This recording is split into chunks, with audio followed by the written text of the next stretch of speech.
Ito ang Dorian Hotel ng Davao City. Way back 90s, Dorian Hotel is the most popular hotel in Davao City. For today's video mga kamodra, isi-share ko sa inyo kung ano ang aking experience o naranasan dito sa loob ng hotel. Way back 1997, isa ako ron ng room attendant at ito ang aking kwento.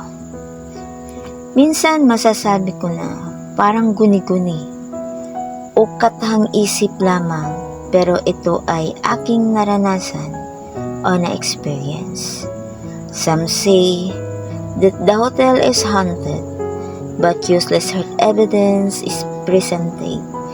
This claim will remain an urban legend. Ito ang aking kwento. Minsan, kahit tanghaling tapat, marami akong naririnig sa hallway.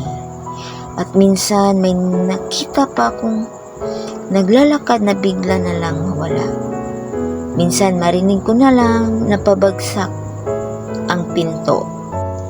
At tuwing nararamdaman ko yun, wala na akong ibang magawa kundi maglakas loob at labanan ang mga. At sa pagsapit ng dilim o sa pagkagat ng gabi, some say that the hotel is haunted, but unless hard evidence is presented, this claim will remain an urban legend. Elevator which travel through the night with nobody inside.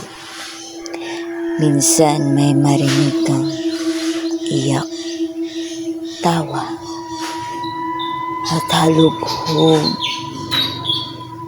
at ingay sa loob ng hotel, lalo na sa pagsapit ng gabi.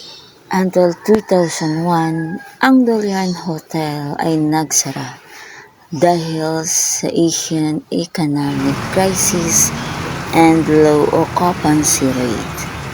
At ito na ngayon ang Dorian Hotel.